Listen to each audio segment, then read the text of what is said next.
سیدنا حسن رضی اللہ عنہ وارضا کم و بیش 8 سال محمد کریم صلی اللہ علیہ وسلم کی سائے کے اندر آپ کی محبت اور شفقت میں آپ کی نگرانی میں زندگی بسر کرتے ہیں. آغوش رسالت میں پرورش پانے والے سیدنا حسن نبی کریم صلی اللہ علیہ وسلم کی زندگی کے واقعات کو یاد رکھتے ہیں. ابن عباس کے ساتھ بیٹھے ہوئے سیدنا حسن بھی اور سیدنا ابن عباس بھی، قریب سے ایک یہودی کا جنازہ گزرا. سیدنا حسن کھڑے ہو گئے، ابن عباس بیٹھے رہے. سیدنا حسن نے دیکھا کہ ابن عباس تو اس جنازے کے لیے نہیں کھڑے ہوئے، تو کہنے لگے کیا اللہ کے رسول صلی اللہ علیہ وسلم کے سامنے ایک یہودی یا یہودیہ کا جنازہ گزرا تھا، آپ اس کے لیے کھڑے ہوئے تھے؟ سوال کرنے کا مقصد یہ کہ آپ کیوں نہیں کھڑے ہوئے؟ میں نے تو اپنے نبی کو دیکھا تھا ایک یہودی یا یہودیہ کے جنازے کے احترام میں بھی آپ کھڑے ہوئے. تو ابن عباس کہنے لگے ہاں آقا علیہ الصلوۃ والسلام کھڑے ہوا کرتے تھے، لیکن اس کے بعد پھر انہوں نے کھڑا ہونا چھوڑ دیا. سیدنا حسن کھڑے ہوئے کیوں؟ انہیں بچپن کے اندر بھی نبی کے ساتھ گزرے ہوئے ایک واقعہ انہیں یاد تھا اور اس سنت پہ عمل کرتے ہوئے وہ کھڑے ہو گئے. ابن عباس نے فرمایا پہلے اللہ کے نبی علیہ الصلوۃ والسلام کھڑے ہوا کرتے تھے لیکن بعد میں کھڑا ہونا چھوڑ دیا. کسی نے سیدنا حسن سے پوچھا آپ کو رسول کریم صلی اللہ علیہ وسلم کی کوئی بات یاد ہے؟ تو کہا ہاں میں اپنے نانا کے ساتھ گزر رہا تھا، کھجوروں کے ڈھیر کے پاس سے ہمارا گزر ہوا، میں نے ایک کھجور اٹھائی اپنے منہ میں ڈال لی، اللہ کے نبی صلی اللہ علیہ وسلم نے مجھے پکڑا اور میری لعاب والی کھجور نکالی اور واپس رکھ دی. لوگوں نے کہا اے اللہ کے نبی کوئی حرج نہیں، ایک کھجور تو تھی. سیدنا حسن نے اگر منہ میں ڈال لی کوئی حرج نہیں، آپ نے اس کے منہ سے کیوں نکالی؟ آپ نے فرمایا آل محمد پر صدقہ حلال نہیں ہے، یہ کھجور زکوٰۃ کی کھجور ہے، صدقے کی کھجور ہے، اور آل محمد پر یہ صدقہ حلال نہیں. سیدنا حسن رضی اللہ عنہ وارضا نماز وتر میں جو دعا پڑھتے ہیں انہوں نے وہ دعا بھی اپنے نانا سے سیکھی، جامع ترمذی میں ہے. انہوں نے کہا اللہ کے رسول صلی اللہ علیہ وسلم نے مجھے ایک دعا کے کلمات سکھائے جو وتر کی نماز میں کہا کرتا ہوں، اور وہ کیا ہے؟ اللہم اہدنی فی من ہدیت، اے اللہ مجھے ہدایت دے کر ان لوگوں میں شامل فرما دے جنہیں تو نے ہدایت دی، وعافنی فی من عافیت، اور اے اللہ مجھے عافیت دے کر ان لوگوں میں شامل کر دے جنہیں تو نے عافیت بخشی، وتولنی فی من تولیت، اور جن لوگوں کو تو نے اپنا دوست بنایا ہے اے اللہ مجھے بھی انہی میں شامل فرما دے. وبارک لی فیما اعطیت، اے اللہ جو کچھ تو نے مجھے عطا کیا ہے اس میں برکتیں پیدا فرما دے. وقنی شر ما قضیت، اور اے اللہ جس شر برائی کا تو نے فیصلہ فرما لیا ہے تو مجھے اس سے محفوظ رکھ اور بچا لے. فإنک تقضی ولا یقضی علیک، یقیناً فیصلہ تو ہی صادر فرماتا ہے، تیرے خلاف فیصلہ صادر نہیں کیا جا سکتا. وإنہ لا یذل من والیت، جس سے تو محبت کرے وہ کبھی ذلیل رسوا نہیں ہوا کرتا. ولا یعز من عادیت، اور اے اللہ جو شخص تجھ سے وہ شخص عزت نہیں پا سکتا جس کا تو دشمن بن جائے. تبارکت ربنا وتعالیت، اے ہمارے رب تو بڑا ہی برکت والا ہے اور بڑا ہی بلند و بالا ہے. سیدنا حسن رضی اللہ عنہ وارضا اپنے دل میں اللہ کا خوف رکھنے والے، اللہ کا ڈر رکھنے والے، جب وضو کرتے نماز کے لیے کھڑے ہوتے آپ کا جوڑ جوڑ کانپ اٹھتا، آپ کا چہرہ زرد ہو جاتا. کہنے والے نے کہا اے سردار جب آپ نماز کے لیے کھڑے ہوتے ہو آپ کا جوڑ جوڑ کانپتا ہے، آپ کے چہرے پہ خوف کے آثار طاری ہو جاتے ہیں. تو جواب میں فرمایا ہر اس بندے پر جو عرش والے رب کے سامنے کھڑا ہو اس کے لیے ضروری ہے کہ وہ اس کھڑے ہوتے ہوئے اس کا جوڑ جوڑ کانپے، اس پہ خوف کا رنگ طاری ہو، کیونکہ وہ اپنے آقا اور مولا کے سامنے کھڑا ہے.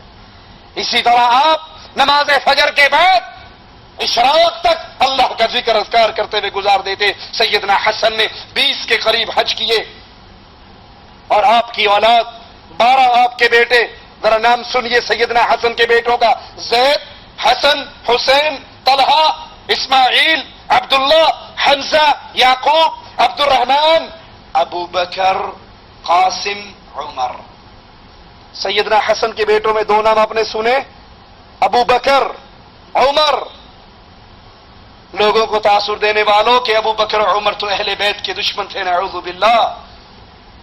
کوئی اپنے لخت جگر کا نام اپنے دشمنوں کے نام پہ بھی رکھتا ہے؟ جگر کا نام اپنے دشمن کے نام پہ نہیں رکھتا، اپنے پیارے کے نام پہ رکھتا ہے۔ حسن نے اپنے بیٹے کا نام حسین رکھا تو اسی حسن نے اپنے بیٹے کا نام ابو بکر بھی رکھا، اس نے اپنے بیٹے کا نام عمر بھی رکھا۔ کیوں؟ کیونکہ سیدنا حسن کو جیسے حسین سے پیار تھا، ویسے ابو بکر سے پیار تھا، ویسے نبی کے باقی صحابہ سے پیار تھا۔ اور ایک اور بات بھی سن لیجئے، سیدنا عمر بن حسن، یاد کر لیجئے اس بات کو، سیدنا عمر بن حسن، قاسم بن حسن، عبداللہ بن حسن میدان کربلا میں سیدنا حسین کے ساتھ شہید ہوئے۔ کربلا کے قصے سنانے والے ذاکروں سے کبھی نہیں سنو گے، وہ بتا دیں کہ عمر بن حسن حسین کے ساتھ شہید ہوئے۔ اگر وہ لوگوں کو کہے کہ واقعی عمر بن حسن بھی کربلا میں سیدنا حسین کے ساتھ شہید ہوئے، سوال کرنے والا کرے گا کہ یہ عمر حسن کے خانوادے میں کیسے آ گیا؟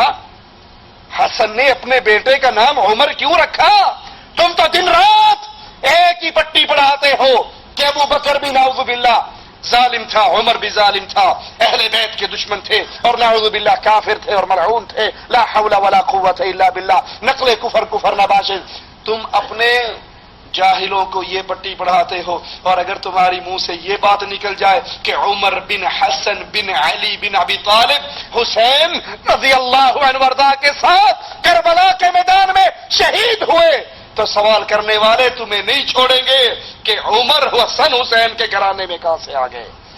علی کے بیٹوں نے اپنے بیٹوں کا نام عمر کیوں رکھا، ابو بکر کیوں رکھا؟ سیدنا حسن رضی اللہ عنہ وارضا اپنی زندگی کی 47 بہاریں دے کر تقریباً 49 یا 50 ہجری کو باوجہ زہر شہادت کا پیالہ جام نوش فرما گئے۔ ثعلبہ بن مالک جو سیدنا حسن کے جنازے میں شریک تھے، مدینے میں آپ کا جنازہ باقی قبرستان میں آپ کو دفن کیا گیا، کہا سیدنا حسن کے جنازے پر اتنا ہجوم تھا، اتنا رش تھا، اگر ایک سوئی بھی گرا دی جاتی تو وہ سوئی زمین پہ نہ گرتی، کسی نہ کسی کے سر پہ گرتی۔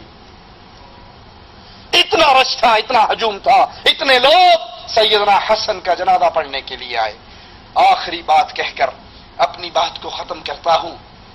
یہ بات احسن المقال کے اندر بھی، منتہی الاعمال کا ترجمہ ہے، اس کے اندر بھی موجود ہے کہ سیدنا حسن رضی اللہ عنہ وارضا کو زہر دیا گیا، اور اصول کافی کے اندر موجود ہے ان الائمہ یعلمون الغیب ویعلمون متى يموتون وانہم لا يموتون الا باختیار منہم، کہ ہمارے ائمہ معصومین کو علم غیب ہوتا ہے، رسول کریم کو علم غیب تھا، سیدنا علی کو تھا، حسن کو بھی تھا، حسین کو بھی تھا رضوان اللہ علیہم اجمعین۔ ہمارے جتنے ائمہ معصومین ہیں یہ سارے کے سارے عالم الغیب ہیں، اور سارے کے سارے یعلمون متی یموتون، جانتے ہیں وہ کب مریں گے، ولا یموتون الا باختیار منہم، اپنی مرضی سے مرتے ہیں۔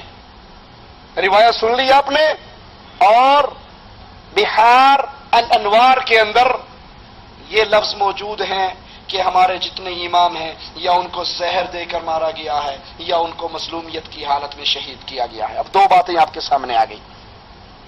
ایک تو دعویٰ ہے کہ سیدنا حسن کو علم غیب تھا، تمام ائمہ معصومین کو علم غیب ہے، اور ایک طرف تسلیم کرتے ہیں کہ سیدنا حسن کو زہر دے کر مارا گیا۔ اے عقل مند لوگوں، ایک لمحے کے لیے یہ رب کی دی ہوئی عقل استعمال تو کرو۔ اگر سیدنا حسن کو علم غیب ہوتا تو ان کو پتا ہوتا نا یہ پانی یا یہ کھانا اس میں زہر ہے، انہیں پتا ہوتا نا، تو پھر وہ زہر والا کھانا کیوں کھاتے؟ حسن کے نانا محمد کریم صلی اللہ علیہ وسلم کو خیبر کے اندر زہر والا کھانا دیا گیا، وہ کھانا آپ نے اپنے منہ مبارک میں ڈال لیا۔ وفات کے قریب کہا عائشہ رضی اللہ تعالی عنہا، مومنوں کی ماں کو خطاب کرتے ہوئے کہا، وہ زہر جو میں نے خیبر میں کھایا تھا آج میری رگوں کو کاٹ رہا ہے۔ نبی کو بھی علم غیب نہ تھا، اللہ نے وحی کر کے بتایا، آپ نے وہ زہر والا کھانا چبا دیا اور آپ کی آپ کی وفات اسی زہر کے اثر سے ہوئی، اور آپ کے پیارے نواسے، آپ کے پھول حسن نے بھی زہر والا کھانا کھایا۔ اگر ان کو عالم الغیب مانتے ہو تو کیا تسلیم کرو گے کہ غیب جاننے والا جان بوجھ کر زہر کھا گیا؟ علم غیب ایک اللہ کا خاصہ ہے، اللہ اپنے نبیوں کو جو بات چاہتا ہے بتا دیتا ہے، اور جو نہیں بتاتا وہ خاص اللہ کا خاصہ ہے۔ اقول قولی ھذا واستغفر اللہ لی ولکم ولسائر المسلمین فاستغفروہ انہ هو الغفور الرحیم۔